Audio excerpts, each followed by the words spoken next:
اوکا ایک متجسس کتا ہے. یہ ہمیشہ جاننا چاہتا ہے کہ اس کے ارد گرد کیا ہو رہا ہے. بالکل میری طرح ہم پہاڑوں پر چڑھتے ہوئے لوگوں کو دیکھتے ہیں اور پاس سے گزرتی ہوئی چیزوں کو بھی. اوکا سموئڈ کتا ہے. یہ نسل سائبیریا سے تعلق رکھتی ہے اور یہ گھریلو کتا برفانی گاڑی کھینچنے کے لیے بھی استعمال ہوتا ہے. لگتا ہے اسے ہوا میں اڑنے سے کوئی خوف نہیں. اگر اوکا کا کچھ نہ کرنے کو دل ہو تو یہ رک جاتا ہے اور سمٹ کر بیٹھ جاتا ہے.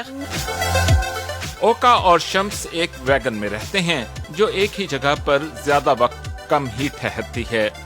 شمس نے 2010 میں قدرتی ماحول میں زیادہ وقت گزارنے کے لیے کمپیوٹر گرافکس میں پی ایچ ڈی ادھوری چھوڑ دی تھی. کچھ لوگ صرف ہائیک کرنا چاہتے ہیں. ہم دوڑتے ہیں اور پھر پرواز کرتے ہیں. یہ بھی دیگر سرگرمیوں کی طرح ایک سرگرمی ہے.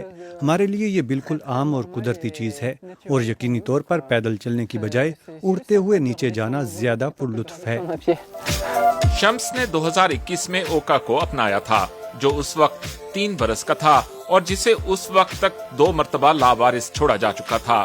اور شمس کی صورتحال بھی کچھ زیادہ اچھی نہیں تھی.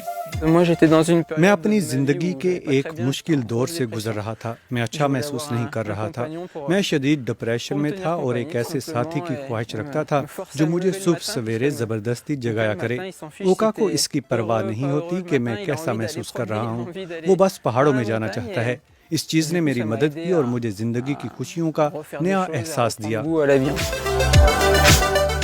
یہ دونوں اب تک 30 پروازیں مکمل کر چکے ہیں.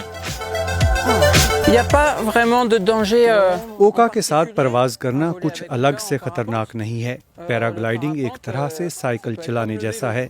جب آپ زیادہ ڈھلانوں سے نیچے اتر رہے ہوتے ہیں تو ظاہر ہے ذرا زیادہ خطرناک ہوتا ہے.